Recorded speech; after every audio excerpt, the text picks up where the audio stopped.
An important part of the microeconomic unit number 5, the role of government, is distinguishing between uh, several types of goods. One of the most important ones for you to know is private goods. Private goods have two characteristics that set them apart. One is that you can exclude people from the good when they don't pay for the good. That's an important part, naturally, of private firms being able to make a profit, is that if a customer or customers don't pay for a good, they don't get the benefits of that good. The second thing is, for it to be a private good, it must have the characteristic of no to shared consumption. Shared consumption is when uh, if you use a good, it doesn't deplete it for the next person. Well, in the private goods case, when the good is used, it does deplete or make it harder for that next customer to use it. The next customer won't have as much of that good at their disposal. So the private goods, it's easy to exclude people, and when one customer uses it, it does diminish the amount of it available to the next customer. Now, another phrase they use for that there's no shared consumption is that this good has rivals, that the customers, the consumers of this good, actually have a rivalrous relationship with other customers because that they're actually competing to use the good because it diminishes the good for the next customer when more customers are using the good.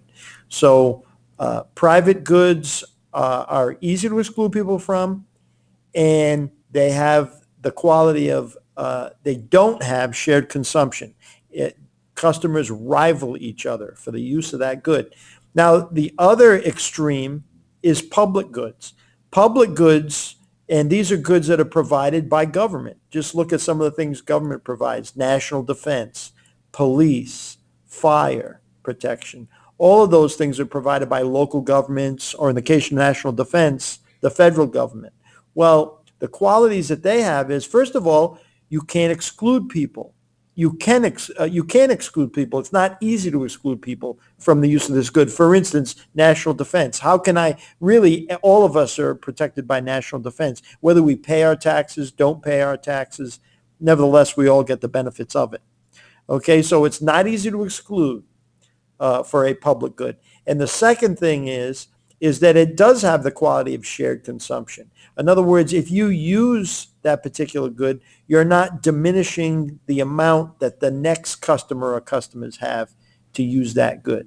Another good example that they use often is, for instance, a fireworks display. Usually the town will pay for a fireworks display on the 4th of July, right? First of all, how do you exclude people from it? People from miles around can see the fireworks display. And if they don't pay, I mean, they can go just sit on a street in the distance and watch that fireworks display. So there's really not easy to exclude people from it. If they're within watching distance, they can see it. The other thing is, if you watch a fireworks display and someone else does, that doesn't diminish the enjoyment of the fireworks display for that next customer. So if there's, more and more people watching the fireworks display, it doesn't hurt the other people that are viewing that fireworks display. So those are natural public goods that government at different levels will provide. And you can see some of the listings in this matrix, okay? So in the public goods that we just discussed, you see the nuclear umbrella, that'd be national defense. You see the law, right? The law is non-excludable and non-rivalrous, right? There is yes to shared consumption. It doesn't diminish it for the next consumers. So that's a non-rivalrous relationship between the consumers of these goods, right? And you see some of the other ones, right? In that public goods column. Going back to the private goods that I described initially, you have just the opposite. You have a rivalrous relationship between the consumers of that good because it diminishes it for the other customers as more people consume that good, and yet it's excludable, that you can exclude it. And really what that avoids is there's no such thing as free riders. Public goods have that problem of free riders, that people cannot pay for the good and still get the benefits of it. Where for it to be a good private good that private firms can profit off the making of, they have to be able to in some way exclude people that don't pay for the good. So free riders cannot be a problem for it to be a private good. If there are a lot of free riders on a good, then it won't be a private good. The private sector will not provide that good because of that free rider problem, and then it will fall upon the government to provide that good. So this is my short synopsis of the difference between private and public goods.